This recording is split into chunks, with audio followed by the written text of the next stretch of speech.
vendeur qui me jurie tous les dimanches au MCI, votre idiot de vendeur qui dit que je ne paye pas mes impôts. Justement, parlons-en. N'importe quoi. Tiens, parlons-en. Pensez-vous que cette histoire... Les intérêts privés d'un plan, il ne s'agit de rien d'autre. Il ne s'agit pas de l'intérêt de la Côte d'Ivoire. Personne qui croit dans l'intérêt de la Côte d'Ivoire peut croire que je suis une mauvaise chose pour la Côte d'Ivoire. Quel tort je peux faire à la Côte d'Ivoire? On me combat, je suis depuis 18 mois injurié. C'est un imbécile de vendeur qui me jurie tous les... Alors, excusez-moi, hein.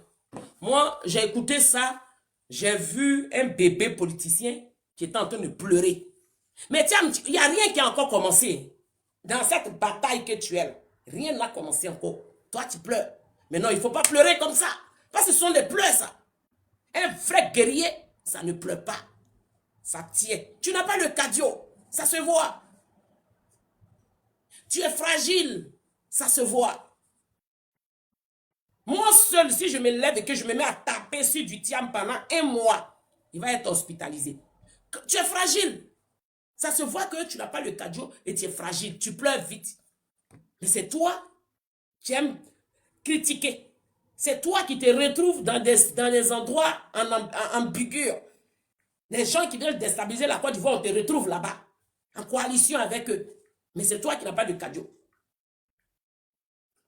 Et un leader politique, c'est lui que vous nous avez présenté comme étant le premier et unique intellectuel de la Côte d'Ivoire qui a eu à faire Polytechnique. À cause de ça, on n'a pas respiré. Vous nous avez rabâché les oreilles. L'intelligence de Polytechnique, c'est lui qui insulte les gens sur plateau télé. C'est un point style d'Antibanga. Et puis quand tu le dis, on sent qu'il a la rage, on sent qu'il a envie de pleurer. C'est ce monsieur-là que vous nous avez présenté comme étant le meilleur, la solution pour les Ivoiriens. Mais une honte au PDCI. Et on continue. On va écouter tout son discours. Mais les petits partis là, je vais vous faire écouter ça d'abord. Les intérêts privés d'un plan, il ne s'agit de rien d'autre. Il ne s'agit pas de l'intérêt de la Côte d'Ivoire. Personne qui croit dans l'intérêt de la Côte d'Ivoire peut croire que je suis une mauvaise chose pour la Côte d'Ivoire. Quel tort je peux faire à la Côte d'Ivoire? On me combat, je suis depuis 18 mois injurié. C'est un imbécile de vendeur qui me jurie tous les dimanches au MCI, votre idiot de vendeur qui dit que je ne paye pas mes impôts. Mais, monsieur Thiam, est-ce que vous payez vos impôts? Tu n'as pas de réalisation en Côte d'Ivoire. Ceux qui payent les impôts, c'est ceux qui ont des réalisations. Donc, quand M. Bamba dit que vous ne payez pas les impôts, quelque part, ce n'est pas faux. Parce que pour payer les impôts, il faut rester dans le pays, il faut avoir un boulot, hein? Il faut avoir une entreprise, il faut acheter une maison. Toutes ces choses, tu n'as pas. Donc, tu peux nous expliquer comment tu as payé tes impôts. Donc, ça veut dire que le monsieur, il n'a pas dit le contraire.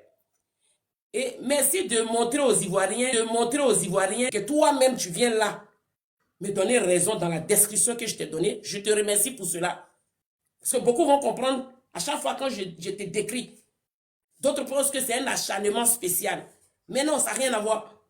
C'est quelque chose qui est flou, qui n'est pas bon, que j'ai capté dans l'homme, que j'ai décrit. Et tu nous dis, tu as fait 18 mois en train d'être exposé sur les réseaux sociaux. Mais Tidiane Thiam, tous ceux qui font la politique sont exposés. Même moi, qui suis si bien communicante de mon parti politique, je suis exposé. Oui, il y a un temps ici où les gens m'ont attaqué. Ma photo était parce que sur les panels de Gore, ils faisaient des directs sur moi. Mais jamais je suis sorti pour les répondre. Parce que j'ai le cardio. Parce que j'ai le cardio. Je ne suis pas sorti pour répondre. Je ne tape pas sur la mouche quand elle vole. Je n'ai pas ce temps-là. Alors, toi, tu nous dis que ça fait 18 mois, quelques jours. Toi, on parle de toi. Mais tu dis, tu veux faire de la politique, c'est normal qu'on parle de toi. Ou bien toi, tu ne t'es pas renseigné avant de te jeter en politique. Tu ne savais pas que la politique, là, quand on l'a fait, celui qui fait la politique, on parle de lui.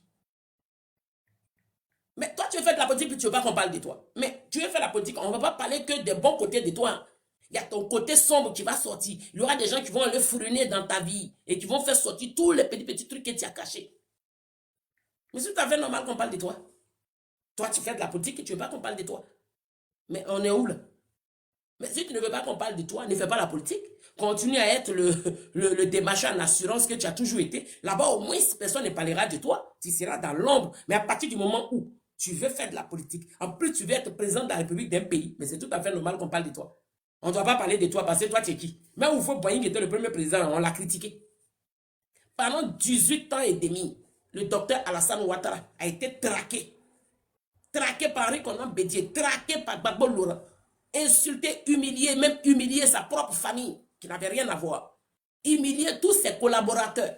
Mais Alassane Ouattara, le président de la République de Côte d'Ivoire, n'a jamais fait une interview où il a insulté les journalistes, où il a insulté l'autre leader politique en concurrence avec lui. Jamais il a fait des interviews où il s'est prononcé si certaines choses, des paroles injurieuses, où il était en train de dénigrer. Non, il ne s'est jamais victimisé. Parce qu'il a le cardio. Parce que c'est un champion, c'est un guerrier. Donc c'est ce guerrier-là, c'est lui-là que nous on veut qu'il continue de nous diriger. Parce que de la façon il est guerrier, nous on sait qu'il peut veiller sur nous. Mais toi, de la façon, pour un rien, tu viens t'asseoir en interview et puis tu pleures. Et tu trembles déjà là. Mais toi, on ne peut pas, même garde du corps, on ne peut pas te donner ce poste. Si on te donne le poste du garde du corps, il suffit que quelqu'un fasse pression sur toi, tu vas livrer le président. Tu n'as pas de cardio. Et puis tu es un peu froussard d'une façon. On va écouter une partie encore de ce qu'il a dit. Et puis on va l'écouter tout l'interview. Parce qu'il y a une découpe qui est là. Les intérêts privés d'un plan, il s'agit de rien d'autre. Il ne s'agit pas de l'intérêt de la Côte d'Ivoire. Personne qui croit dans l'intérêt de la Côte d'Ivoire peut croire que je suis une mauvaise chose pour la Côte d'Ivoire. Quel tort je peux faire à la Côte d'Ivoire? Pourquoi me combattre? Je suis depuis 18 mois injurié. C'est un imbécile de Bambert qui m'injurie tous les dimanches. C'est une autre vidéo de Bambert qui dit que je ne paye pas mes impôts. Justement, parlons-en. N'importe Certain niveau. Et quand on veut se présenter à la présidentielle, on doit connaître tous les textes. Ce qu'on vous reproche, c'est d'avoir obtenu une nationalité qui, le fait, annulait votre nationalité ivoirienne. Cet article 48, vous ne le connaissez pas? Je le connais. Comment vous Je ne le connais connaissez pas pas la constitution ivoirienne, je ne connais pas le code de la nationalité ivoirienne par cœur. Et à chaque fois que j'ai fait des réunions, j'ai demandé dans la salle qui connaissait cet article. Personne n'a jamais levé la main. J'ai été interrogé. Alors, moi, je comprends pas une chose. Quand tu fais les réunions, tes militants, là, eux, ils peuvent ne pas connaître le code de l'article 48. On peut comprendre. Il y a beaucoup d'Ivoiriens qui ne connaissaient pas ce code. C'est compréhensible parce que ce sont des citoyens lambda dans la Côte d'Ivoire qui ne font pas de la politique. Toi, tu as été ministre d'un gouvernement. Tu as travaillé au bien-être d'un gouvernement. Tu es censé connaître presque le code des articles très importants. Mais comment une personne qui ne connaît pas certaines choses dans le pays veut devenir président de ce pays-là? Mais raison pour laquelle tu ne dois même pas chercher à te présenter, parce que tu crois qu'en disant ça, ça va passer crème. On va trouver que non, il ignorait. Mais non, bien au contraire. Ce n'est pas des choses que tu devais ignorer. Ça veut dire que toi, tu n'es vraiment pas digne d'être même le garde du corps, même d'un ministre. Parce que tu es capable même de livrer le ministre en question. Ensuite, tu accouches. C'est ce que ça signifie. Tu n'es pas digne de confiance. On va écouter tout son interview dans son intégrale. Ce serait mieux. Ensuite, je vais vous faire écouter une autre chose qui va suivre ça.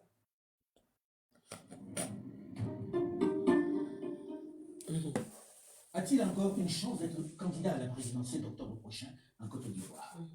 La question est sur toutes les lèvres. Après avoir pris la tête en décembre 2023 du PDCI-RDA, le parti historique de Fouad-Boigny, principal parti d'opposition, il fait face à un obstacle de taille, celui de son exclusion de la liste électorale qui le rend de fait inéligible. En exil en France, où il est reparti depuis quelque temps, il continue de se battre pour la révision de la liste électorale qui lui permettrait peut-être de se présenter en octobre prochain à ce scrutin sous haute tension est en cours. Il a fait alliance avec quelques principaux leaders de l'opposition qui, eux aussi, ont été exclus de la cause, notamment l'ancien président Laurent Gbagbo, l'ancien premier ministre et ex-président de l'Assemblée nationale, Guillaume Soro, l'ancien ministre et chef des Patriotes, Charles Blé Goudé. Vous ne citez que cela. Ira pas, Tidiane Thiam, le président exécutif du PDCI-RDA, est l'invité de Moment de vérité sur Infomédia. Bonjour Tidiane Thiam. Bonjour, M. Foucault, merci de me recevoir. Très heureux d'être ici. Alors on va commencer par des choses très pratiques, les questions sur lesquelles les Ivoiriens se posent des questions et aimeraient avoir des réponses. Êtes-vous en exil en France? Et pourquoi? Est-ce qu'on a essayé de vous arrêter? Pourquoi vous êtes à l'exil? Je suis à l'étranger. Écoutez, il y a une succession d'événements que beaucoup ont pu voir. Procès, 22 avril, etc. Il y a eu un verdict qui m'a radié de la liste électorale. Ensuite, très rapidement, le gouvernement s'est empressé de faire une conférence de presse pour dire que j'étais ivoirien. J'avais demandé le 10 avril un certificat de nationalité, qui a été rejeté par courrier. Et donc, le 23 avril, le gouvernement dit je suis ivoirien. Donc, nous avons demandé un certificat de nationalité par mon avocat. Nous sommes le 26 juillet, nous ne l'avons toujours pas. Donc voilà un gouvernement qui d'un côté dit je suis ivoirien, je suis redevenu ivoirien. Après avoir cette théorie, renoncé à votre nationalité française. Cette théorie qui est qu'on peut perdre une nationalité automatiquement, d'après ce gouvernement-là, et on peut la retrouver automatiquement. Les mots qui ont été utilisés, c'était que ma nationalité était en sommeil. C'était un concept connu de tous les juristes. Alors moi j'ai envie de comprendre. Alors là, il y a un petit bémol. Vous voyez la manipulation de l'homme. quand on dit qu'il est devenu ivoirien automatiquement, que sa nationalité elle dormait. Il faut savoir que selon l'article 48 du code pénal du code de notre pays, c'est-à-dire que une personne, en toute sincérité, il faut être franc. Je l'ai dit la dernière fois, j'étais sur le panel du Fils du Nord, j'ai trouvé Kaza là-bas. Quand j'ai pris la parole, après moi, il n'a pas pu brancher. Il n'a pas pu démuter son micro. Il était devenu calme. Parce qu'il venait de se rendre compte que je venais de réciter quelque chose qu'il ne pouvait pas dire le contraire.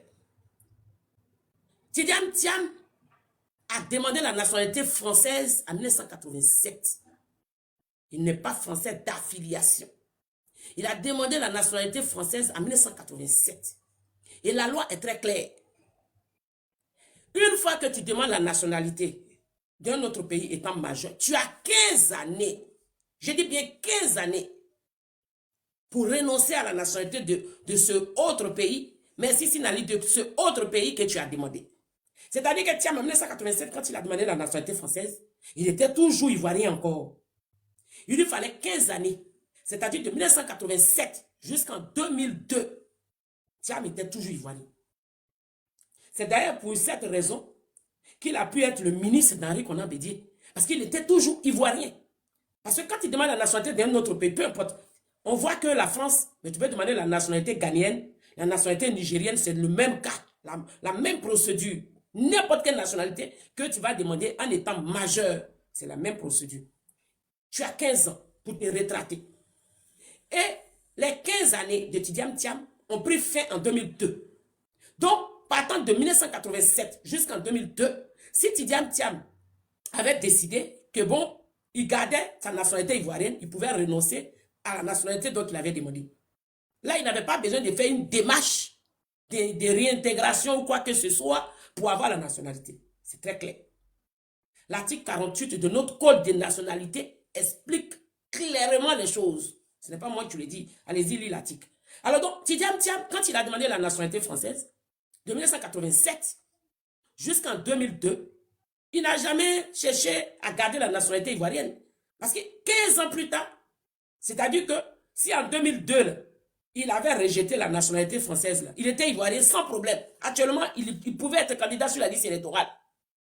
Mais de 1987 jusqu'en 2002, il n'a pas renoncé à la nationalité française pour garder la nationalité ivoirienne. Donc, quand on rentre en 2003, il perd sa nationalité ivoirienne. Voici le cas de Tidiane Thiam. Et là, vous l'entendez là, ce qu'il est en train de dire, c'est toute autre chose. Ça s'appelle de la manipulation. Et c'est ce que je décris depuis 2023 concernant l'homme. Ce qui n'est pas correct. S'il aimait tellement la Côte d'Ivoire, il avait 15 ans pour se retraiter en rejetant la nationalité française. Puisque l'article 48 de nos codes de nationalité le dit, après avoir demandé la nationalité d'un autre pays, tu as 15 années pour renoncer à cette nationalité-là et garder ta nationalité ivoirienne. C'est pour dire quoi? Si tu passes les 15 années-là et que tu ne l'as pas fait, c'est que tu as réellement décidé de perdre ta nationalité ivoirienne et garder la nationalité du nouveau pays que tu as acquis. C'est le cas de Tidiane Thiam. Il a gardé la nationalité française jusqu'en 2002. Il n'a rien fait pour la garder. Alors donc quand il nous dit qu'on dit comme par hasard je suis devenu ivoirien, on n'a jamais dit que tu n'es pas né ivoirien. Il faut respecter nos lois, nos tests et nos règles. On n'a jamais dit que tu n'étais pas ivoirien. On dit tu as perdu ta nationalité. Ce n'est pas nous qui le disons d'ailleurs, c'est la loi qui le dit. Tu as perdu ta nationalité ivoirienne. Mais demandez à Thiam. Il demande la nationalité française en 1987. Il a 15 années pour perdre définitivement sa nationalité ivoirienne. De 1987 jusqu'en 2002. Posez-lui la question, pourquoi il ne s'est pas battu pour garder la nationalité ivoirienne? Il pouvait garder la nationalité française pendant 10 ans, pendant même 12 ans ou 13 ans, puisque c'est 15 années, selon le code de la nationalité ivoirienne. Mais il ne l'a pas fait. Il aurait pu garder ça pendant 13 ans, 14 ans, et à la 15e année, il refusait, il renonçait à la nationalité française et puis gardait la nationalité ivoirienne. Mais il a jugé bon de ne pas garder la nationalité ivoirienne parce qu'à ses yeux, ça ne coûtait rien, ce n'était rien. Mais si le code de la nationalité est clair, à partir du moment où tu demandes en étant majeur la nationalité d'un autre pays, on te dit, tu as 15 années pour te retraiter, 15 ans. Mais s'il est maintenant la Côte d'Ivoire, comme il nous prétend aujourd'hui, mais pourquoi est-ce qu'il n'a pas lutté au bout de la 14e année où il sait que la 15e année, là, il va perdre la nationalité ivoirienne. et se rétracter, renoncer à la nationalité française pour garder la nationalité ivoirienne. Il nous a montré par A plus B qu'il n'avait pas besoin de la nationalité ivoirienne. Donc aujourd'hui, il nous parle de quoi? Mais quand on lui demande, vous êtes en exil, il ne répond pas. Il va dire autre chose. Le jeu de la manipulation, comme d'habitude. Il faut répondre. Le courrier que tu dis, tu as reçu. Nous, pas nous du contenu du courrier. Je vous dis que ces politiciens ne disent pas la vérité à leurs militants. Pas nous du contenu du courrier. Qu'est-ce que le courrier a dit? Il faudrait que Thiam m'explique le contenu du courrier. Le contenu du courrier est clair. Tu veux la nationalité et tu veux récupérer ton certificat de nationalité. Mais on te demande de faire une réintégration. Pourquoi tu ne le dis pas? Pourquoi tu ne rentres pas pour faire la réintégration? Si tu ne te reproches rien, si tu ne penses pas que tu as une autre nationalité, hormis la nationalité française que tu as présentée aux Ivoiriens, si tu n'as pas la nationalité suisse, entre-temps, si tu n'as pas la nationalité anglaise, entre-temps, mais rentre faire la réintégration, et tu fais une démarche et on te livre le certificat de nationalité tout bonnement. Et on n'en parle plus. On continue d'écouter.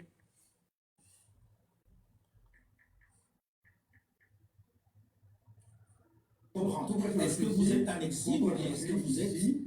J'attends le minimum de garantie pour pouvoir faire mon travail de président du parti en toute sérénité. Donc il y a une menace de il y a eu, écoutez, il y a eu un entretien de mon frère Augustin qui se trouve être membre du RHDP et quelqu'un d'autorisé en Côte d'Ivoire qui lui a dit ceci: si ton frère met le pied en Côte d'Ivoire, il sera arrêté. Je l'arrête immédiatement.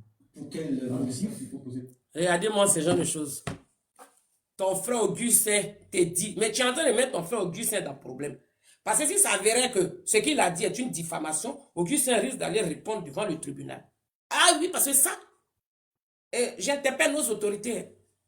Ah oui, oui, oui. De la façon dont quand nous, on diffame et puis on peut nous arrêter. C'est comme ça que ceux qui travaillent, qui sont autour, là, quand ils déconnent aussi, il faut aussi les arrêter. Parce que si tu nous dis qu'Augustin t'a dit que quelqu'un dans son entourage lui aurait dit que si tu mets tes pieds en Côte d'Ivoire, on va t'arrêter. C'est pour cette raison que tu n'es pas rentré. Alors là, il faudrait que ton frère Augustin puisse nous montrer les preuves et qu'il nous désigne. Il nous montre la personne qui lui a dit. Et ces deux personnes-là doivent nous pouvoir, nous le peuple, nous montrer par A plus B avec les preuves que c'est ce qu'eux, ils ont appris là. Ce qu'ils ont appris là, c'est la réalité. C'est un jeu de manipulation. Comme tu parles de toi, ton frère Aziz qui est venu te rejoindre en France aussi là, lui aussi, ils ont dit, s'il reste là-bas, il va être arrêté. Ta soeur Yamousso, qui est venue te rejoindre ici, à elle aussi, ils ont dit, si elle reste, elle va être arrêtée. À un moment donné, il faut prendre les Ivoiriens au sérieux. Tidiane Thiam a décidé de ne pas rentrer en Côte d'Ivoire, comme d'habitude. Ce n'est pas la première fois qu'il fuit la Côte d'Ivoire. Ce n'est pas sa première fois. Il l'a fait quand il était avec Henri Konan Bédié. D'ailleurs, lors de sa fuite en question, il a fait 23 ans à l'extérieur du pays. Il l'a refait en 2020, pendant le CNT qu'ils ont organisé encore. Il les a abandonnés et puis il a pris la tangente. Alors, donc, ce n'est pas nouveau. Ce n'est pas nouveau, ça fait 3 fois, 3 événements, tu fuis. Donc, ça veut dire que face à n'importe quelle situation, c'est comme ça que tu es capable d'abandonner la Côte d'Ivoire et les Ivoiriens dans des difficultés. C'est un trait de caractère qui te sied bien. Alors, donc, on va continuer. Posez la question aux auteurs de ces propos. Après avoir renoncé à votre nationalité. On parle du CNT de 2020, CNT auquel je me suis opposé par écrit, il y a un communiqué qui existe, que tous peuvent consulter sur Internet. Le CNT, c'était le Conseil national de l'opposition. Qu'il fallait rester dans la légalité, puis faire une déclaration officielle. En disant, il paraît qu'il faut m'interroger sur le rôle que j'aurais joué depuis Paris, en n'étant pas rentré en Côte d'Ivoire depuis 20 ans dans le CNT. Donc, enfin, on invente n'importe quel prétexte. Alors, voilà, il dit qu'il ne se reconnaît pas dans le CNT. Nous allons écouter Afi. Bah, moi, j'ai tous vos va, hein. Moi, je vous ai déjà dit. On écoute tonton Afiba. La cohésion est de mise. La mobilisation sur le terrain est effective. Le processus électoral aujourd'hui est complètement discrédité, entravé. Et je voudrais dire que cette opposition se renforce chaque jour. Tout à l'heure, après cette rencontre, nous recevons 2 autres formations politiques qui ont décidé de nous rejoindre, qui isolent davantage le pouvoir en place. Et je voudrais même vous annoncer de façon solennelle que depuis quelques semaines, nous sommes en contact avec une personnalité, très forte personnalité de ce pays.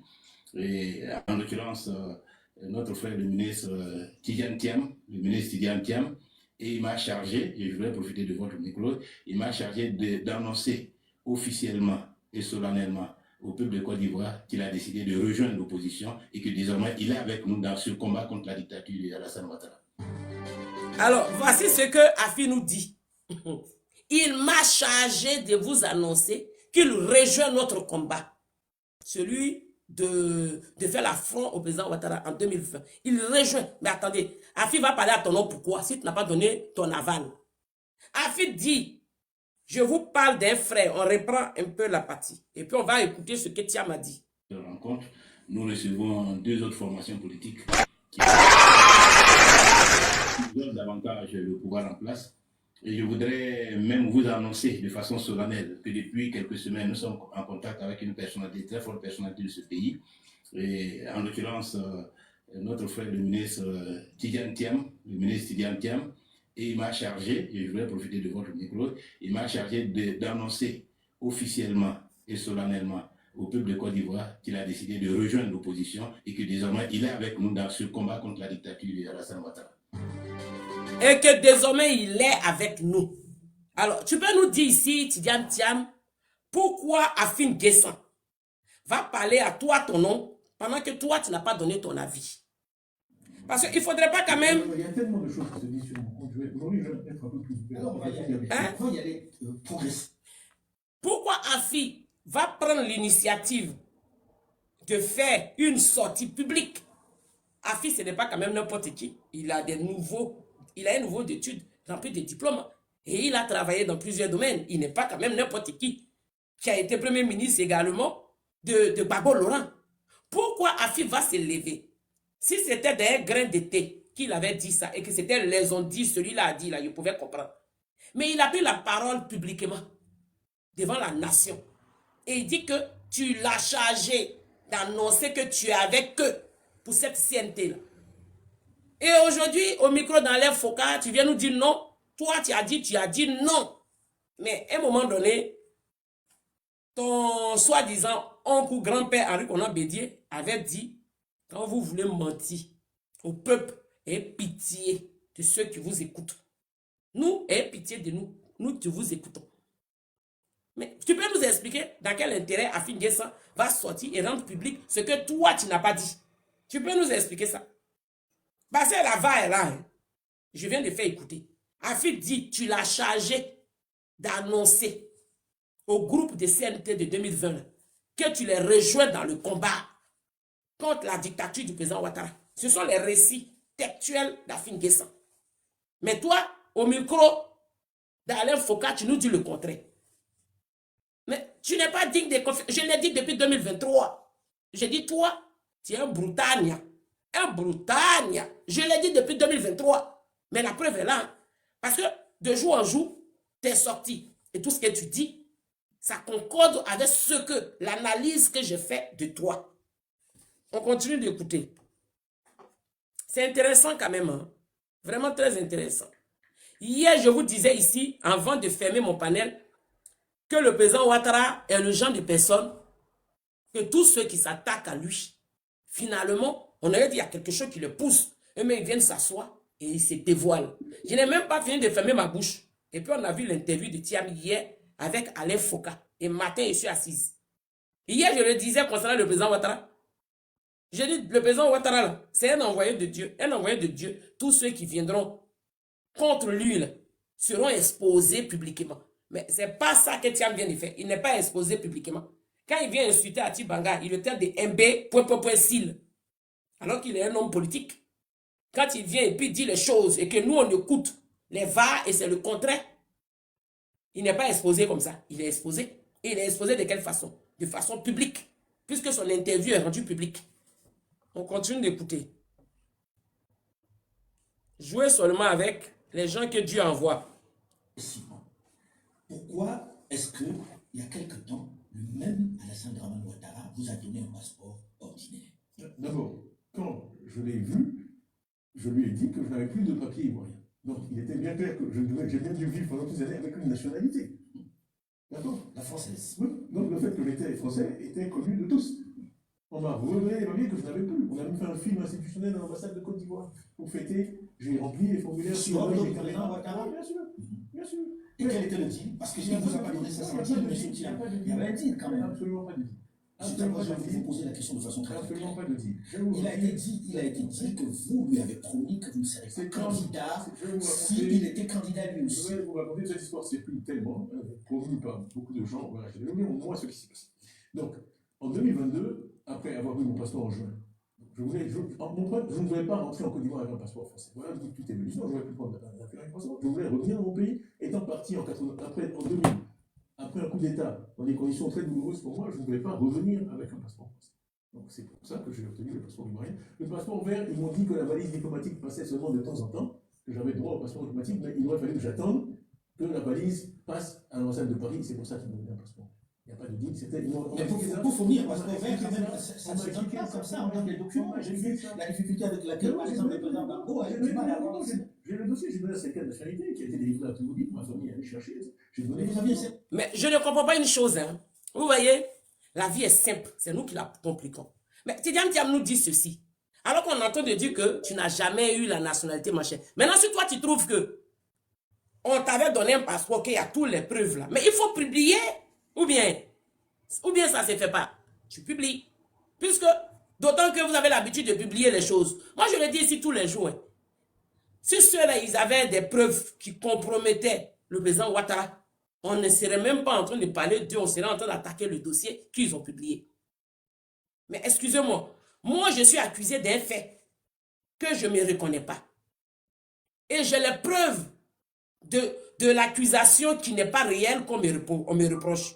Mais normalement, qu'est-ce que je fais?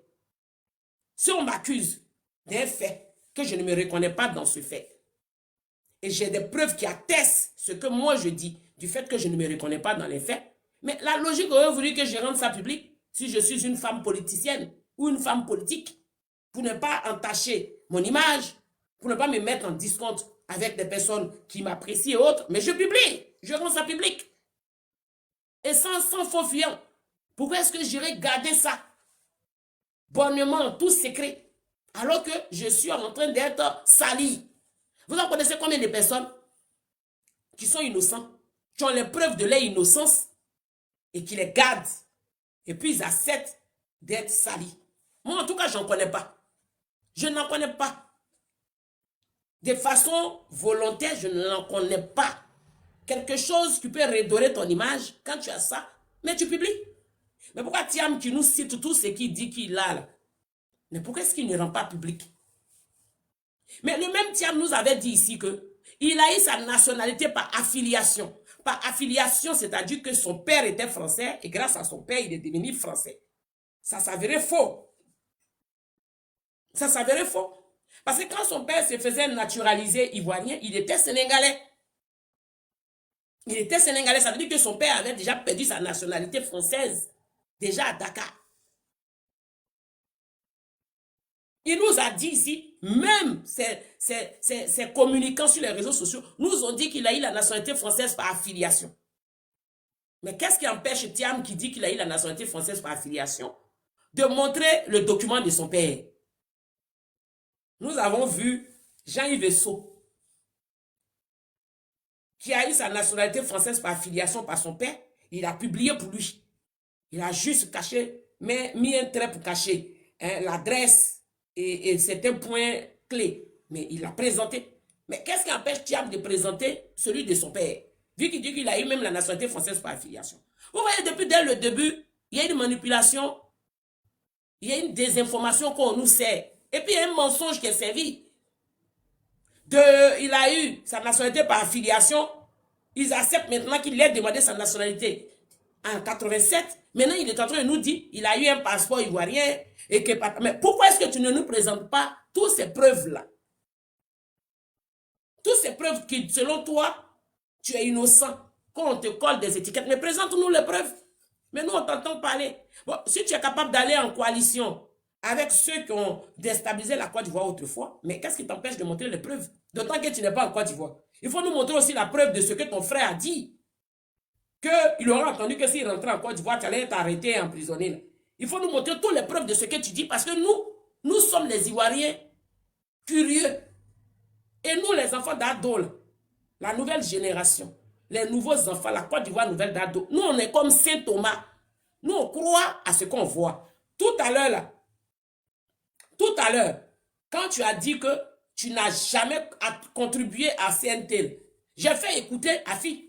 Ou bien, tous ceux qui ont entendu quand j'ai dit que ce que tu dis est faux, il faut que je prouve, il faut que je l'atteste que ce que tu dis est faux. J'ai fait jouer Afi, qui dit que tu l'as chargé pour dire à vos groupes de CNTL que tu avais que dans CNTL. Mais c'est une sortie qui date de 2020. Ce n'est pas une sortie récente. Mais moi, quand tu dis les choses et que je veux démontrer que ce que tu dis, c'est du paflotage, je l'atteste avec quelque chose. Mais tu dis, il faut nous attester avec tout ce que tu dis. Là. Atteste-nous avec les preuves. Nous sommes comme les Saint Thomas. Tu ne peux pas venir t'asseoir sur un plateau télé, sur des plateaux télé à chaque fois, dire une chose et son contraire, sans apporter les preuves. Il faudrait que tu nous apportes les preuves. Comme ça, quand nous on voit les preuves, nous on va poser la question. Pourquoi est-ce qu'on t'a donné des choses et puis aujourd'hui on est en train de dire ceci? Mais tu n'apportes aucune preuve. Et tu te victimises. Après avoir insulté Atibanga, tu viens te victimiser. Et tu attends à ce que nous, on se dit, oh, il fait pitié. Ce qu'il dit, c'est la vérité. Mais non, moi, les gens qui se victimisent, là, moi, je ne marche pas avec eux. Parce que tous ceux qui se victimisent sont manipulateurs. Tous ceux qui passent leur temps en train de se victimiser sont des manipulateurs.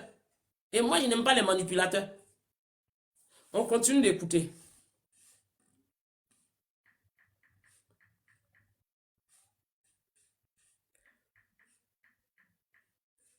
Cette nationalité alors que vous aviez un passeport français. Je vois qu'il y a des demandes. Je vais vous prendre. Hein. Écoutez, je ne veux pas citer trop de noms, mais le nombre d'Ivoiriens qui ont un passeport français, vous rigolez. Vous rigolez, vous êtes sérieux? Et qui ont des papiers, mais il y en a des dizaines de milliers. Au président Ouattara que vous ne serez pas candidat s'il est candidat. J'arrive, je vous fais la genèse des choses. Juin. Août 2022, mon souhait, parce que moi je fais des vœux, c'était que si Dieu faisait, parce que je suis parti vraiment de Côte d'Ivoire avec en 2000 après le coup d'État. Après ça, j'ai aidé, moi je n'aime pas les plans. J'ai aidé le président Gbagbo à faire partir quand le général Guy est parti en 2000, le général Gbagbo. Ah! Tu as aidé Gbagbo à faire partir le général Guy. Bon, ça prend forme de tout ce que j'ai dit de Gbagbo. Je vous ai dit quoi? Gbagbo est le dernier à avoir vu le général Guy Robert. Thiam l'a-t-il aidé de quelle façon à le faire partir? Thiam a-t-il aidé de quelle façon Gbagbo Laurent a fait partir le général Guy? Ça, c'est d'une importance. Parce que dans nous, notre mémoire, nous, les enfants d'Ado qui sommes les Saint Thomas, qui ont parlé à les preuves, Tidiam Thiam nous a dit, c'est un plateau télé de France 24, cette année même. Il nous a dit, quand il devait avoir le coup d'État d'Henri Konan Bédiel, lui, il est parti quelques mois avant, 6 mois avant qu'il y ait le coup d'État d'Henri Konan Bédiel. Il est parti rejoindre sa femme et ses enfants aux États-Unis. Parce qu'il faut savoir que Tidiam Thiam, sa première femme était afro-américaine. Il nous a dit qu'il allait rejoindre sa femme et ses enfants aux États-Unis, qui n'étaient pas en Côte d'Ivoire. Bon, nous, on aimerait savoir de quelle manière et de par quelle façon il a aidé Gbagbo Laurent à dégager Guy Robert. Moi, je vous ai déjà dit ici, hein, mon dernier direct sur Gbagbo Laurent ici, je vous ai fait écouter quand il était dans le bunker où il voulait aller faire un tour symbolique à la présidence, où Mathias Doué était pris en otage, où lui donnait des ordres, Honoré Guéva. Je vous avais dit que c'était un coup d'état chose plastique. Je vous avais dit. Et je vous ai fait écouter l'autre sortie de Gbagbo, où il a dit que Gueye est sorti de la cathédrale, il est parti prendre un jet privé, où dans le jet privé, le pilote lui a dit, il n'y avait pas de kérosène pour aller le déposer au Togo. Mais il a pris pour aller le déposer chez Papa Nouveau. Gbagbo dit, je l'ai gardé là-bas. Mais Thiam vient de nous dire quoi là? Je vous ai dit que Gbagbo arrive Gueye. Thiam vient de nous dire quoi? Lui, il a aidé Gbagbo comment à dégager Gueye là. On reprend la partie là. Je vous ai déjà dit, hein, Ado là, tous ces détracteurs vont tomber comme des mouches. Tout ce que vous manipulez dans l'obscurité là. Donc, ça veut dire que pendant des années, toi, tu as contribué à ce que Gbagbo dégage Gueye. Et puis, les Ivoiriens étaient assis, ils ne savaient pas. Et puis, comme par hasard, celui que toi, tu veux traquer là, et salir, là, voici lui, son Dieu, qui te pousse à venir toi-même avouer les choses à une interview où personne ne s'attendait que tu dises ça. Hier, je reviens encore. Je disais hier, Ado est un envoyé de Dieu, il a en mission. Il y a Mimi qui était montée hier à la fin de mon direct, on a parlé comme ça vite fait. C'est peut-être que Dieu a voulu qu'on parle de ça aussi. Hein. On a parlé de ça vite fait. On a dit, Ado, c'est un envoyé de Dieu pour la Côte d'Ivoire. Et que tous ceux qui vont s'apprendre à lui seront dévoilés publiquement. Mais ce n'est pas ce qui est en train de se passer. À peine j'ai fermé mon direct, à peine voici Tidiam Thiam qui allait faire son interview où il nous avoue des faits. C'est intéressant. On remet un peu en arrière ce qu'il disait. C'est vraiment très intéressant. Nationalité. D'accord. La française. Oui. Donc le fait que j'étais français était connu de tous. On m'a redonné les papiers que je n'avais plus. On a même fait un film institutionnel dans l'ambassade de Côte d'Ivoire. Pour fêter, j'ai rempli les formulaires. Sur l'ordre du président Ouattara. Bien sûr. Bien sûr. Et quel était le deal? Parce que je ne vous ai pas donné ça, c'est un deal, monsieur Thiam. Il y avait un deal quand même. Absolument pas de deal. Monsieur Thiam, moi je vais vous poser la question de façon très claire. Absolument pas de deal. Il a été dit que vous lui avez promis que vous ne serez pas candidat s'il était candidat lui aussi. Je vais vous raconter cette histoire circule tellement, promue par beaucoup de gens. Voilà, je vais vous dire au moins ce qui se passe. Donc, en 2022, après avoir eu mon passeport en juin, je ne voulais pas rentrer en Côte d'Ivoire avec un passeport français. Voilà, tout est venu. Sinon, j'aurais pu prendre un passeport. Je voulais revenir dans mon pays, étant parti en 2000, après un coup d'État, dans des conditions très douloureuses pour moi, je ne voulais pas revenir avec un passeport français. Donc c'est pour ça que j'ai obtenu le passeport ivoirien. Le passeport vert, ils m'ont dit que la valise diplomatique passait seulement de temps en temps, que j'avais droit au passeport diplomatique, mais il aurait fallu que j'attende que la valise passe à l'ambassade de Paris. C'est pour ça qu'ils m'ont donné un passeport. Il n'y a pas de deal, c'était... Déjà, il a dit quelque chose qui est une désinformation complète. Le passeport diplomatique, l'État le donne à une personne qui travaille dans son gouvernement ou aux membres des familles d'une personne qui travaille dans le gouvernement. C'est-à-dire qu'un ministre, par exemple, sa femme peut avoir un passeport diplomatique. Ses enfants peuvent avoir des passeports diplomatiques. C'est ce qui est normal. Mais est-ce que Thiam, là, il travaille dans le gouvernement du président Ouattara? Il a joué quel rôle là-bas? Il a occupé quel poste? Donc c'est pour vous dire que il est en train de manipuler en racontant des choses pour créer un suspense vis-à-vis des personnes qui l'écoutent. Parce que je vous ai dit dès le début, le but de cette opposition, c'est d'installer le doute. Mais pour finir, parce que attendez. Le but de cette opposition, c'est d'installer le doute dans la tête des Ivoiriens. Il faudrait que les Ivoiriens se mettent à douter. Parce qu'ils ont envie de s'aimer de la zizanie. Mais ils veulent que ce soit le peuple qui réagisse. Parce que c'est trop flagrant. Tous les bords, ils savent. Afi l'a dit. Il dit le président Ouattara a verrouillé partout. Il a verrouillé l'administration. Il a verrouillé la fonction publique. Il a verrouillé l'armée. Mais attendez, c'est un président de la République. S'il verrouille tous les endroits pour la protection du pays et de la Côte d'Ivoire, pourquoi est-ce qu'Afi doit voir ça en mal? Pourquoi est-ce qu'Afi devait voir ça mal? Dans l'un des discours d'Afi, il l'a dit. Le président Ouattara a verrouillé partout. Il a verrouillé l'armée. Il ose même dire qu'il a verrouillé l'armée. Mais c'est l'armée d'un pays qui fait un pays. Donc si l'armée est verrouillée, que n'importe qui ne peut pas rentrer dans l'armée et qu'il y a des contrôles et que tout est fait. Mais c'est parfait pour le pays. C'est parfait. Moi aussi là, si le président Ouattara verrouille l'armée plus de 10 fois, je suis contente. Ça veut dire que la sécurité de la Côte d'Ivoire est assurée. Mais à part Afrique, ça n'a pas plu. Alors, toutes ces choses-là pour vous dire quoi? Pour rejoindre ce que Thiam est en train de dire, le jeu de la manipulation. C'est-à-dire que chaque sortie de l'opposition, ils veulent avoir de l'empathie du peuple. Ils veulent que le peuple ait de l'empathie pour eux. Ils ont envie de semer le doute dans la tête de la population ivoirienne. En toute réalité, c'est la population ivoirienne qui guette. En toute sincérité, c'est la population ivoirienne qui guette. Ils ont envie que ce soit la population qui se révolte. On nous dit tout le temps, quand le peuple se révolte, personne ne peut l'arrêter. Ils ont envie que ce soit le peuple qui se révolte. Les autres trucs qu'ils font là, ils savent très bien que ça ne peut pas avoir gain de cause. Ils le savent. Écoutons, rappelez-vous du discours du Congolais. Le Congolais de Brazzaville, qui était dans la marche de Stros de Gaulle, le rassemblement qu'ils ont fait tout récemment. Mais qu'est-ce que le Congolais a dit là-bas?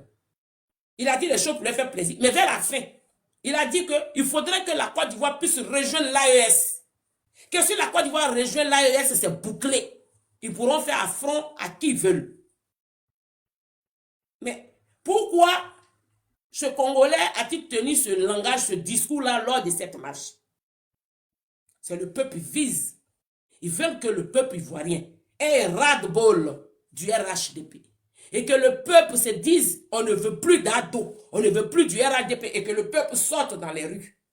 Tous ceux qui sont... Depuis 2023, dans mes analyses, j'arrête pas de le dire. Dans mes analyses de 2023, je n'arrête pas de le dire. Le but de l'opposition, c'est de faire en sorte que le peuple soit révolté. Parce que nous savons tous, dans un pays où le peuple se révolte, ça devient un chaos. C'est un peu compliqué et difficile vers la fin. Et c'est ce qu'ils veulent. Ils veulent que le peuple se révolte. Alors donc, chaque sortie de chacun d'entre eux, c'est bien calculé, de façon méticuleuse. Thiam, ce qu'il est en train de dire, il sait très bien que c'est du pafrotage, mais il veut rendre ça célèbre et vrai. Dans quel but? Captiver le regard des Ivoiriens, pour que les gens le prennent en empathie. Il ne cesse de se victimiser. Mais quand on prend une personne en empathie, on baisse la garde. On cherche à trouver la solution pour égayer la personne. Et le but de l'opposition, c'est celle-ci.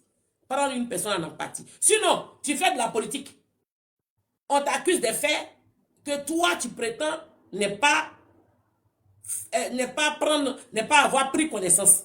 Mais les preuves là, de ce que tu as, que tu cites là, est-ce qu'on a besoin de te poser question? Tu n'as pas besoin de te retrouver sur le plateau télé avec Alain Foka et puis le dire. On se lève un matin, toi, Thiam, tu fais un post et tu publies. Ça s'appelle les preuves. Tu publies et tout le monde prend connaissance. Mais tu ne le fais pas. Mais tu ne fais que parler. Et tu parles sans preuve. C'est ça qui est marrant dans cette histoire. Donc, quel est l'objectif clé qu'il veut atteindre? Mais c'est la manipulation. Et ça, je l'ai dit. Et je le répète tout le temps. Plus nous serons près de la date électorale, et plus il y aura de la manipulation, du populisme et de la désinformation. Plus on sera proche des élections présidentielles, plus il y aura de la manipulation, plus il y aura du populisme, plus il y aura de la désinformation. Parce que sachez que de la façon dont nous sommes prêts pour notre Prado, c'est comme ça l'opposition est prête à gâter. C'est comme ça ils sont prêts à manipuler. Donc ils ne s'arrêteront pas. La seule chose qui les reste, c'est le jeu de la manipulation. Parce que voyez-vous, toutes les personnes qu'ils ont mis un peu à marge quelque part, pour tenter quoi que ce soit, ont été tous arrêtés. Les gars de Soro ont été arrêtés. Ils sont à la Maca, au pôle de prison. À la Maca. Lino Faso. Les gens, regardez, ils font direct actuellement. Ah non, ils ont rible Lino Faso. Ils l'ont rible. Lino Faso est le seul prisonnier qui est chez nous. Mais dites que c'est les gens de Soro qui l'ont rible. Parce que Lino Faso, là, c'est avec l'accord de Soro qui va voler Diom. Et les gars de Soro, là, ont aussi été arrêtés, qui nous expliquent. Ce sont eux qui ont sûrement accompagné Lino Faso, là, pour ne pas qu'ils dévoilent. Parce que Lino Faso avait commencé à parler. Vous pouvez nous dire, une personne de nous, notre gouvernement, de nos agents, de le RIB, une personne qui se met déjà à table, on veut en savoir plus. C'est une personne qu'on va entretenir. S'il est malade, on le soigne. On envoie un médecin, John pour le soigner. On met tout à sa disposition pour que sa santé ne soit pas mise en exil. Puisqu'il a des choses à nous dire. Vous connaissez déjà des personnes ont des trucs à dire et puis ils vont vouloir ribler la personne. Mais non. Soigneusement, on prend soin de la personne. Ce sont les gars des Soro qui sont là-bas élus. Ce sont eux qui l'ont accompagné. Ce sont eux qui l'ont rib. Parce que les gars de Soro, là, mais le colonel, là, le fiancé de Lago contreplaqué, Maïmouna Kamara, son colonel, là, il était allé faire quoi? C'est un gars sûr de Soro. Il était allé faire quoi? Et puis il a été arrêté. Mais Nino Faso, là, c'est avec l'accord de Soro et Ibrahim Traoré. Il était allé faire quelque chose. Mais quand Nino a été arrêté, Nino a parlé. Et il n'avait pas fini de parler. Donc, c'était dans l'intérêt du gouvernement de l'entretenir. Même si Nino disait que j'ai la migraine, là, on va envoyer un médecin spécial pour s'en occuper. Pour qu'il retrouve la santé rapidement. Nino Faso était bien traité. Parce que on avait besoin qu'il parle encore. Donc, c'est les gens de Soro là qui l'ont horrible là-bas. Parce qu'ils ont compris que Nino avait commencé à parler. Et si Nino continuait de parler, là, il y a certaines choses qu'il allait dire qui ne les arrangeaient pas. Donc, ils ont trouvé la solution de rib Nino. Ça, c'est la vraie version. Et vous venez vous asseoir là pour dire non, ils l'ont trick jusqu'à ils l'ont ribre. Quel est l'intérêt que nous on a? Quelqu'un qui se met à table. Mais nous, on lui donne même caviar pour qu'il mange. Et s'il dit même qu'il fait caisse de champagne, on lui donne ça. Parce qu'il va accoucher. Il va bien se mettre à table. On va le chouchouter, on va bien prendre soin de lui pour qu'il soit en bonne santé. C'est les soroïstes qui sont là-bas, là, qui l'ont ribre. Parce qu'ils ont eu peur que Lino dise encore plus de choses qu'il avait commencé à dire. On continue d'écouter Tidiam Thiam. Les documents, j'ai vu la difficulté avec laquelle, par exemple, le président Bako a eu du mal à avoir. J'ai le dossier, j'ai donné un certificat de nationalité qui a été délivré à Touloudi pour ma famille aller chercher. Mais vous aviez un certificat de nationalité alors que vous aviez un passeport français. Est-ce que vous voyez la question d'Alain Foucault? Il est surpris. Ah, vous avez un certificat de nationalité alors que vous avez un passeport français. C'est une très belle question. Alors que je vous ai expliqué ici que le code, l'article 48 du code de la nationalité est clair. En 87, quand il a demandé sa nationalité française, il avait 15 ans pour perdre la nationalité ivoirienne. Et les 15 années ont pris fin en 2002. Partant de 2002, Tidiam Thiam n'était plus ivoirien. Alors donc, comment il a pu avoir une nationalité, un certificat de nationalité? Comment il a pu avoir un certificat de nationalité? Parce que pour faire la pièce d'identité, il faut un certificat de nationalité de moins de 3 mois. Un extrait de naissance de moins de 3 mois pour faire la pièce d'identité. Bon, toi, tu es parti pendant 23 ans à l'extérieur. Bon, comment toi, tu es en possession d'un certificat de nationalité? Tu peux nous dire ça? Je vous ai déjà dit ici, hein, vous-même, vos sorties, c'est avec ça que je vais vous décrypter. Comment quelqu'un, toi, tu as quitté le pays pendant 23 ans. Le certificat de nationalité que toi, tu avais pendant 23 ans, toi, tu peux prendre ça pour aller faire un passeport. Mais il a posé une belle question à Alain Foucault. Il dit, un certificat de nationalité, alors que vous avez la nationalité française. Ça ne colle pas. Je vous ai dit quoi? Je répète. Plus de manipulation, plus de désinformation et plus de populisme quand on sera de plus en plus proche de la date des élections présidentielles. Parce que l'opposition n'a que ça. Tous les coups bas qu'ils ont essayé de faire, le Prado a tamé le pion partout. Ils n'arrivent pas. C'est ça qui les énerve. Quand vous les voyez, ils sont énervés, surexcités sur les réseaux sociaux, en train d'insulter, salir l'image de nos cadres là. C'est parce que en dessous, ce qu'ils essayent de faire, là, doit tamer le pion. La seule chose qui leur reste, c'est la communication. Je vous ai dit ici qu'avec la communication, on détruit, on arrange. Avec la communication, on fait tout. Maintenant, la communication, c'est pour atteindre les esprits faibles. Ils utilisent la communication pour atteindre les esprits faibles. Il faudrait que les esprits faibles puissent tomber dans l'enjeu. C'est ça le vrai problème. Mais Tidiam Thiam n'a pas cessé de mentir aux Ivoiriens depuis son arrivée. Ah non, je suis français par affiliation. Il est où l'affiliation en question? Tu ne peux pas nous dire que tu es français par affiliation et ne pas pouvoir le prouver. Tu ne peux pas nous dire que le président Ouattara t'avait donné un passeport ivoirien en 2022 et tu ne peux pas le prouver. Et tu nous dis encore que tu avais la nationalité ivoirienne pendant que tu étais français. Mais d'une logique des faits, tu es accusé pour des faits où tu ne te reconnais pas dans ces faits-là. Mais la logique aurait voulu que tu présentes les preuves qui sont à ta disposition. Présente alors nous les preuves qui sont à ta disposition. C'est aussi simple. Tu ne peux pas être accusé des choses dont tu te reconnais pas et tu as des preuves pour te rendre innocent. Et tu décides de te garder les preuves pour toi. Mais c'est que tu ne seras jamais innocent. Vous en connaissez combien de personnes? Il y a des gens même qui fabriquent des preuves pour avoir les libertés. À peu votre raison, quand tu as vraiment les preuves. Pourquoi tu ne nous montres pas les preuves de tout ce qu'il nous dit? On n'entend que ça.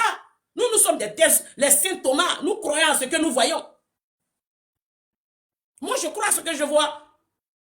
Nous croyons à ce que nous voyons. Nous sommes des saints Thomas. Tu nous dis qu'il y a ceci. Ok. Apporte-nous les preuves de ce que tu dis. C'est simple. Et on passe à autre chose. On continue. Tu nous as dit ici que tu as aidé Gbagbo à dégager Gueye Robert. C'est ça qui nous intéresse. Écoutez, je ne veux pas citer trop de noms, mais le nombre d'Ivoiriens qui ont un passeport français, vous rigolez. Vous rigolez, vous êtes sérieux? Le nombre d'Ivoiriens qui ont un passeport français n'ont pas envie de devenir président de la République. Et le nombre d'Ivoiriens qui ont un passeport français sont dans le même cas que Thiam. Si pendant les 15 années qu'ils ont eu leur passeport français, les 15 années, s'ils n'ont pas retraté à la nationalité française, ils perdent automatiquement eux aussi leur nationalité. L'article 48 du Code de la nationalité le dit, ce n'est pas moi. Je me répète, l'article 48 du Code de la nationalité dit, une personne étant majeure, qui prend la nationalité d'un autre pays, peu importe le pays, cette personne-là, elle a 15 ans, 15 années pour garder sa nationalité française, sa nationalité ivoirienne. Passant les 15 années, elle perd sa nationalité. Donc, tout Ivoirien qui est dans cette posture, c'est comme ça. Ils perdent leur nationalité ivoirienne s'ils l'ont gardée, s'ils n'ont pas renoncé à la nationalité d'autres pays. Mais là, si ceux-là ne se lèvent pas pour dire qu'ils veulent faire de la politique, être président ou être... Bon, on ne voit pas parce qu'on ne peut pas contrôler tous les 30 millions d'Ivoiriens qui ont pris la nationalité d'autres pays. Tant qu'ils ne s'ingèrent pas dans la politique. Mais à partir du moment où cet Ivoirien-là voudra être président de la République, candidat aux élections présidentielles, l'article 48 sera imposé à cet Ivoirien-là. C'est aussi simple que cela.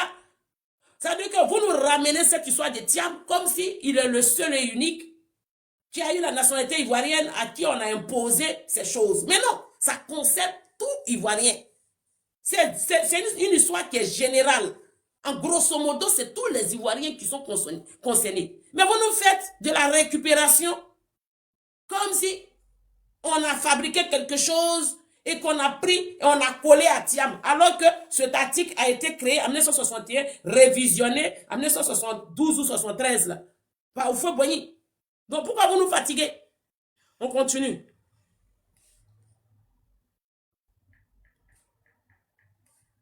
Mais est-ce qu'à un moment, vous lui avez dit au président Ouattara que vous ne serez pas candidat s'il est candidat? J'arrive, je vous fais la genèse des choses. Août 2022, mon souhait, parce que moi je fais des vœux, c'était que si Dieu faisait, parce que je suis parti vraiment de Côte d'Ivoire avec en 2000 après le coup d'État. Après ça, j'ai aidé, moi je n'aime pas les corps militaires, j'ai aidé le président Gbagbo à faire partir le général Guy. Quand le général Guy est parti en 2000, le président Gbagbo m'a demandé de revenir en Côte d'Ivoire. Il m'a fait l'honneur de me recevoir avec son épouse, Simone, et ma soeur, il m'a dit qu'ils avaient fait un sondage, et qu'ils engageaient de nouvelles Premier ministre. Et je lui ai dit, moi, je ne fais plus faire de politique. Alors, il a dit, j'ai aidé le président Laurent Gbagbo à faire partir Robert Gueye. Donc, en reconnaissance, il devait nommer Thiam comme Premier ministre. Alors, vous pouvez nous expliquer. Il dit que Gbagbo l'a fait venir en Côte d'Ivoire. Donc, je vous ai dit que Thiam, avant le coup d'État d'Henri Konan Bédié, a fui la Côte d'Ivoire et il est allé aux États-Unis rejoindre sa femme afro-américaine là-bas. Mais il dit qu'il a aidé Gbagbo à faire partie Gueye de la présidence. Alors, moi, j'aimerais bien savoir de quelle manière Thiam, qui était aux États-Unis, a pu aider Gbagbo à faire partie Gueye. Alors, je vais même encore savoir comment Tidiane Thiam, qui était le ministre d'Henri Konan Bédié, à qui le coup d'État a été fait, peut-il aider Gbagbo à chasser Gueye Robert? Point d'interrogation. Ça veut dire que tout ce que Thiam vient de nous dire, moi, ça m'amène à poser beaucoup de questions. Et beaucoup de questions que je ne vais pas lâcher. Parce que moi, quand il gagne quelque chose, je ne lâche pas. Hein. Je m'agrippe là-dessus. Ah oui, je m'agrippe bien là-dessus pour comprendre. Alors, je vous ai expliqué ici, lors de l'un de mes directs la semaine dernière, j'ai fait un direct sur Gbagbo, où je vous ai dit, Gbagbo Laurent, quand il y avait le coup d'État de Bédié, enfin, la mutinerie, que nous tous on appelait mutinerie, il est le seul qui a dit que c'était coup d'État. Déjà. Tous les Ivoiriens ont appelé le truc de Gbagbo et Gueye la mutinerie. Et on a surnommé Gueye Robert Papa Noël. C'est quel Ivoirien qui ne se souvient pas? C'est ce que nous tous on a parlé de mutinerie. Mais Gbagbo était au Gabon, il a dit, ce coup d'État est salutaire. Et Soro Kibafori Diom, avant le coup d'État de Bédié, comme eux ils disent coup d'État, donc je vais aller dans l'essence. Avant le coup d'État de Bédié, Soro Kibafori Diom était en France. Il est rentré 3 semaines avant le coup d'État de Bédié. Alors que Soro était exilé en France, il disait que Bédié voulait le mettre en prison. Et voici les mots de Soro que je cite. Camarade Fessis, Gbagbo est parti. La chose, Bédié est parti. Attendez, je cherche le mot là. Il est ici. 2 secondes. Eh oui, ne soyez pas étonnés. Il y a beaucoup de coïncidences dans cette histoire. Donc, on va décortiquer ça. Thiam vient de s'ajouter. Et c'est vraiment très important de décortiquer. Eh oui. Alors.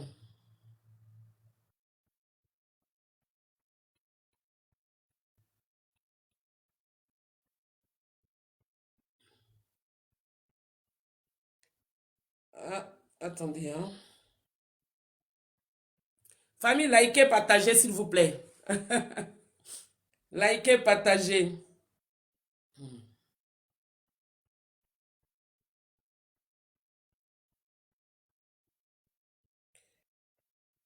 Ah là là là.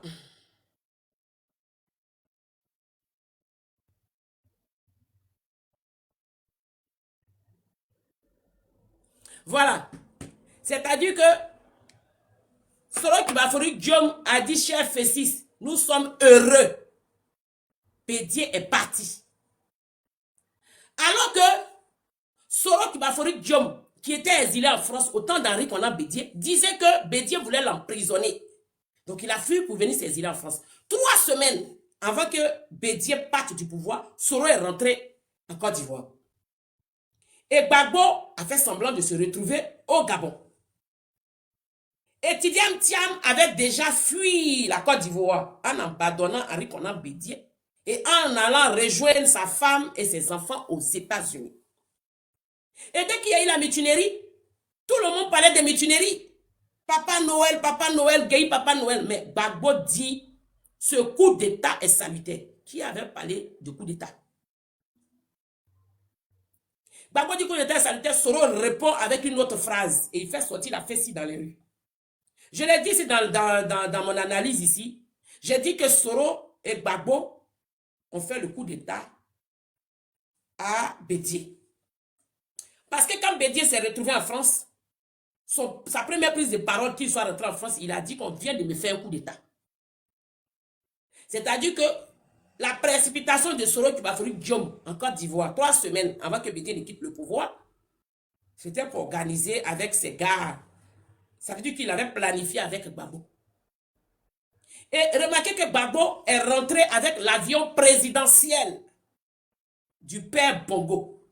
Mais vous pouvez nous dire pourquoi Gbagbo rentre avec l'avion présidentiel. Il n'était ni général dans l'armée, ni ministre de la Défense, parce que c'est un ministre de la Défense qui est en voyage quelque part là-bas, qui peut rentrer en précipitation de cette façon, s'il y a un problème avec l'avion à laquelle il est parti.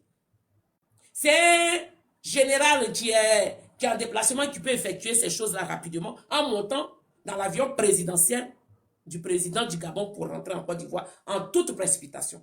Mais Gbagbo Laurent n'était qu'un candidat, potentiel candidat aux élections plus tard. Gbagbo Laurent était que le leader de son parti politique.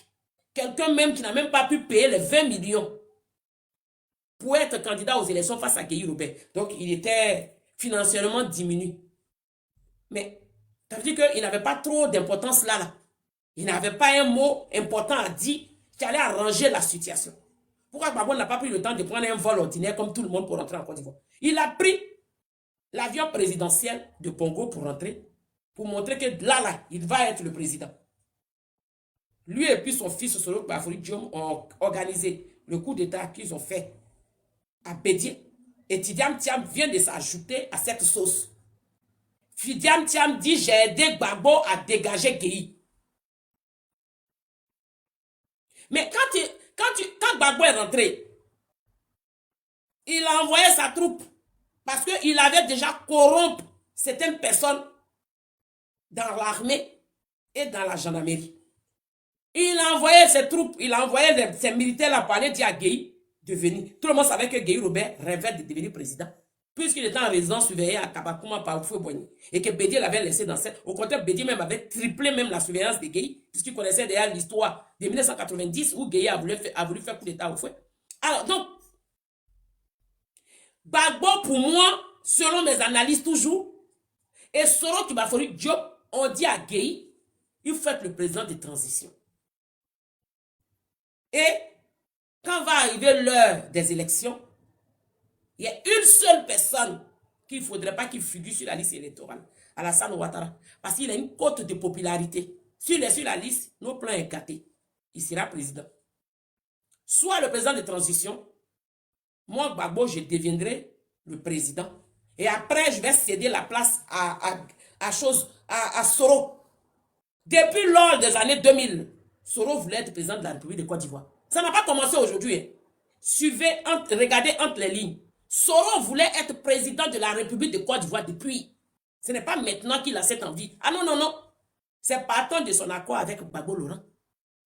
Ce que les CNT fait aujourd'hui, où ils ont envie d'être président par tout de rôle, c'est un truc de 2000.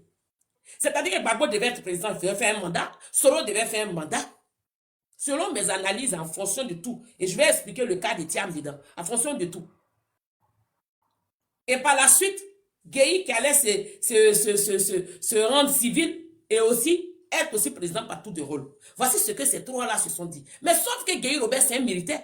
Quand lui, il arrive là, non seulement il prend goût du palais présidentiel, et puis ça rend compte que Gbagbo est trop manipulateur, qu'il ne va pas respecter sa promesse. Donc Gueye commence à dire que lui, lui se présente aux élections. À la base, Gueye ne devait pas se présenter aux élections. Voilà ce qui va créer un problème entre Gbagbo et Gueye. Alors, Tidiane Thiam rentre dans ce cadre-là comment? D'autant que celui que tu as été son ministre, qui est Henri Konan Bédié en France, accusait Gbagbo de lui avoir fait un coup d'État. Parce que Bédié l'a dit, il a accusé Gbagbo. Et Bédié est censé être toi, ton oncle, puisque tu dis que tu es, je ne sais pas, le petit-fils ou le fils d'Oufoué, ou le petit-fils d'Oufoué. Bédié est censé être ton oncle, ou même ton grand-père. Donc, tu es censé soutenir ton grand-père Bédié. Puisque Bédié dit que Gbagbo lui a fait un coup d'État avec Gueye. Bédié l'a dit. Je cherche la vidéo là. Je suis tombé sur la vidéo là il y a quelques mois. Je vais la chercher, je vais la trouver encore. Et je vais venir faire écouter et je vais publier ça sur toutes mes pages. Alors donc, la logique aurait voulu que Thiam ne parte pas copiner avec Gbagbo pour dégager Gueye. Puisque Gbagbo a été cité dans le coup d'État fait à Bédié. Bédié que toi, ton grand-père ou ton oncle. Comment tu vas en accord avec Gbagbo pour dégager Gueye encore? Donc, ce qui veut dire que Thiam lui-même, là, il devait avoir un pied de ce qui s'est passé. Parce que tu nous dis que tu as aidé Gbagbo à dégager Gueye. Mais nous connaissons tous l'attitude et le comportement de Gbagbo Laurent. Il y a des politiciens en Côte d'Ivoire, là, ils ont les mêmes façons d'agir. C'est comme quand on dit le dicton, le chien ne change jamais sa façon de s'asseoir. C'est le cas de Gbagbo Laurent. Gbagbo Laurent, quand il prend quelqu'un pour venir lui donner un poste, c'est toujours un guide de reconnaissance de ce que la personne a fait pour lui. Toi, tu nous dis que Gbagbo t'a déplacé. Pendant que toi, tu as fui le pays des mois avant qu'on fasse le truc à Bédié. Pourquoi tu n'es pas resté? Tu avais vent de ce qu'on devait faire à Bédié alors. Et tu as fui, tu es parti. Et Gbagbo te fait retourner dans la Côte d'Ivoire pour te proposer d'être son premier ministre. Mais pourquoi Gbagbo allait toi te proposer d'être son premier ministre? Tidiane Thiam, tu ne vas pas nous dire la vérité. Pourquoi Gbagbo devait te proposer pour que toi tu sois son premier ministre? Et que toi tu aurais refusé. Il t'a déplacé, toi et ta femme, pour te proposer d'être son premier ministre. Quel travail tu avais fait pour Gbagbo? Parce que quand tu nous dis que tu as aidé Gbagbo à dégager Gueye Robert, tu ne nous expliques pas tout. Parce que ce que Soro Kibafori Diom a fait pour Gbagbo, c'est ce qui a fait que Gbagbo l'a nommé ministre de l'économie, enfin ministre de la communication. Le premier poste que Soro a occupé dans le pouvoir de Gbagbo Laurent, c'est ministre de la communication. Qui ne se souvient pas de ça? Où on nous a dit que les gens de Gbagbo voulaient aller, c'est ce que Soro a raconté, les gens de Gbagbo voulaient aller lui faire quoi? Il a touché le mur, Jean, il avait Dibina et puis il a disparu. C'est Soro lui-même qui a raconté cette histoire-là. Son premier boulot, le premier poste que Gbagbo lui avait donné, c'était ministre de la communication à Soro Kibafori Diom. Vous pouvez nous expliquer, vu que le président Ouattara est pour Gbagbo Laurent comme un ennemi, et que tout le monde dit Soro c'est le fils du président Ouattara, soi-disant, pourquoi Gbagbo aurait nommé Soro, qui est le fils du président Ouattara, qui ne veut jamais voir là, comme ministre de la communication? Les points d'interrogation sont trop. Il y a trop de coïncidences. Donc l'histoire se répète. Je l'ai dit ici, en 2023, j'étais l'une des premières personnes sur TikTok à dire ces opposants-là sont en train d'organiser ce qu'on appelle CNT bis. C'est des vidéos comme ça que j'écoute, des analyses comme ça que je fais. et que je me suis rendu compte, selon mes analyses, qu'ils étaient en train de préparer CNTBIS. Et selon encore mes analyses ici, en 2023, j'ai dit que tous ces partis politiques-là seront en coalition. Ils sont en coalition.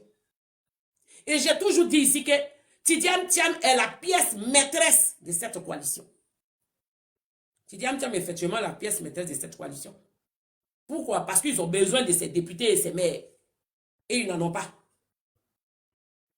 Alors, pourquoi Thiam, qui était dans le gouvernement d'Henri Konan Bédié, va venir aider, pendant que Gbagbo et Soro ont fait coup d'État pour enlever Bédié, va venir aider Gbagbo à chasser Gueye du pouvoir. Thiam, il faut nous expliquer tout. Tu connais quelque chose dans l'affaire de Gueye. Parce que ce que tu as dit dans l'interview, tu ne l'as pas dit au hasard. Tu connais, tu as des informations sur la disparition de Gueye. Nous, on émet des hypothèses, des analyses. Mais vous, qui êtes passé à l'action, les informations, ça vous empêche de dormir. Ici, là, nous, on est là. Hein. Un de ces quatre-là, vous allez venir faire interview encore, et puis vous allez nous sortir des choses. Parce que Gbagbo lui-même nous a dit, il n'avait pas vu Gueye. Et il a fait son discours l'année dernière. Gbagbo a fait un discours l'année dernière, où il a dit là-bas que lui, il a vu Gueye. Et oui, Gbagbo avait fait son discours l'année dernière, quand ils l'ont nommé le président de son parti politique. Gbagbo Laurent nous a dit dans ce discours-là qu'il a vu Gueye Robert il a vu Gueye Robert à la cathédrale. C'est ce que Gbagbo nous a dit. Et qu'il a gardé Gueye Robert chez Papa Nouveau. Alors, nous tous, nous savons très bien que Gueye Robert est un militaire.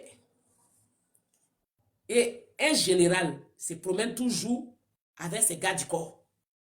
Où étaient les gars du corps de Gueye Robert? Pourquoi le pilote qui allait déposer Gueye Robert chez Papa Nouveau, là, comme par hasard, connaissait Gbagbo Laurent? Parce qu'il va aller dire à Gbagbo qu'il a déposé Gueye chez Papa Nouveau. Et qu'est-ce que Gueye est allé faire chez Papa Nouveau? Et pourquoi Gbagbo est-il allé faire un tour symbolique au palais présidentiel? Et pourquoi il donnait des ordres, il tirait des ficelles? Pour quelle raison? Le résultat n'était pas encore donné. Mais Gbagbo Laurent donnait déjà des ordres. À la veille, il formait son premier ministre. Son premier ministre qui a été, comment il s'appelle, Afin Guessan, à qui ils ont donné le poste de premier ministre d'une chiotte.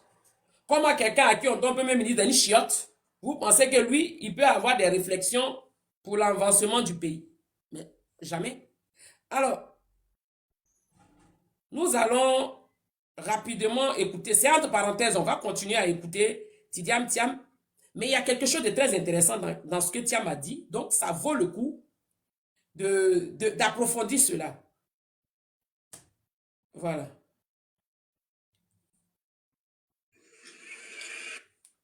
Ça vaut le coup d'approfondir cela. Attendez. Nous allons venir écouter rapidement. Famille, likez et partagez, s'il vous plaît.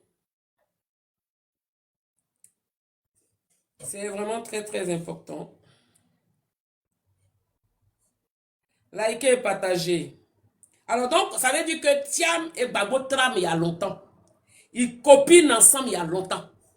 Mais qui l'a poussé à venir nous dire qu'il a aidé Gbagbo à dégager Gueye? Mais personne ne lui a demandé.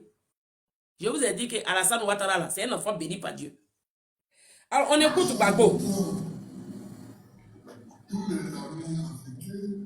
On va aller vite.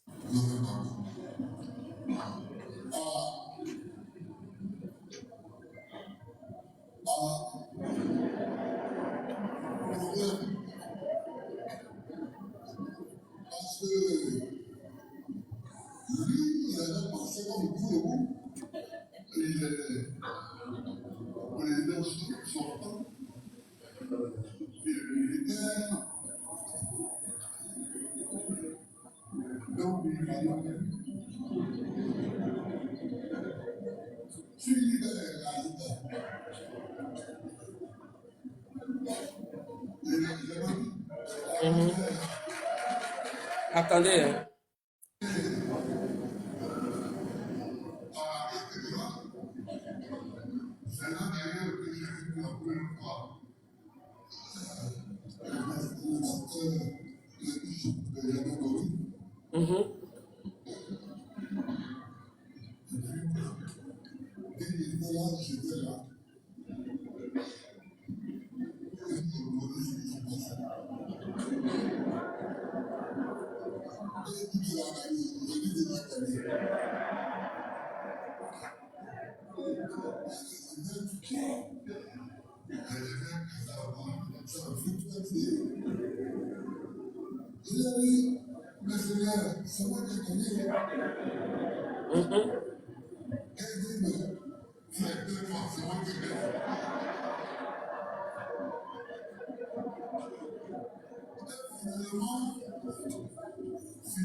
Il dit que les ministres de Guéhi ont fait irruption à la cathédrale.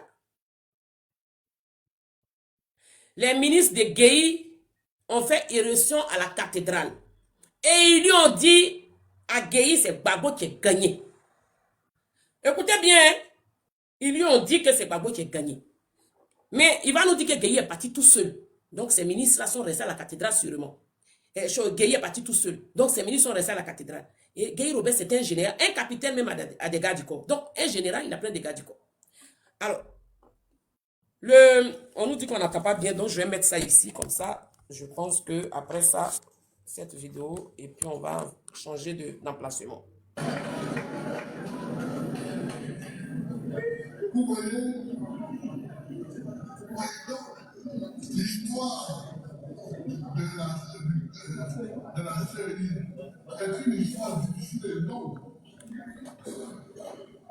C'est là que pour la première fois, je me suis levé et ce pasteur, que je me suis rendu compte que non, on est encore loin de la démocratie.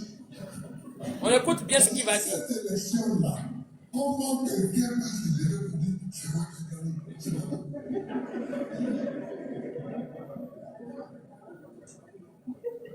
Évidemment, pour dire ça, il a annulé les votes de Digo, de Lakoda, de Gagnois, de Souré, d'Issia, avec de tout le pays.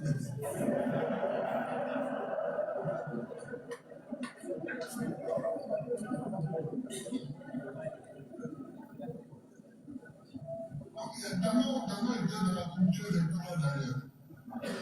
Donc, finalement, la mobilisation. On écoute bien, hein, surtout la partie. A fait que il est parti. Quand on lui a dit que les gens marchaient et venaient de Bougon, il est monté dans un hélicoptère sur lequel il a vu la masse qui est arrivée. Il a dit au pilote, amenez-moi au Togo. Le gars dit non, il n'y a pas assez de carburant pour arriver au Togo. Il dit bon, écoute-moi, c'est capable. Ça a amené, c'est capable de moi. C'est pas grave. Quand le pilote est revenu, il est venu me dire, mais je ne l'ai pas dit parce que je ne voulais pas que les militaires aillent de Dénisco au Rivière du Nord.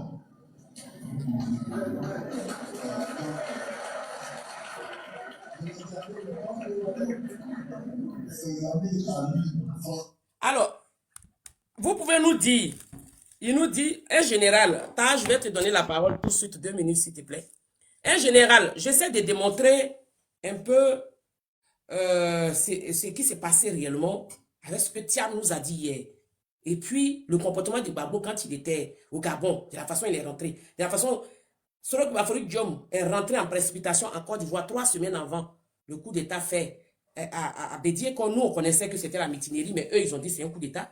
et comment Gueye disparaît. Alors, Gueye était général de l'armée. Général de l'armée, béret rouge, fil pack, général de terrain, qui a des gardes du corps, vont se retrouver à la cathédrale. Et il nous dit que les ministres de Gueye ont fait élection pour dire que c'est Luc Gbagbo qui a gagné. Bon, je ne vois pas l'intérêt à ce que les ministres d'un président qui ont envie de continuer à être ministre à venir dire que c'est le candidat en face qui a gagné. Ça, il y a un problème. Et il nous dit que Gueye est sorti de là. Il ne dit pas qu'ils sont partis. Je dis qu'il n'y a pas de Djali parfait. Il ne dit pas qu'ils sont partis, il dit que Gueye est parti. Donc Gueye est parti seul. Ses ministres sont restés là-bas et il n'avait pas de garde du corps. Ok. Jusqu'à là, on met ça comme de l'ignonie.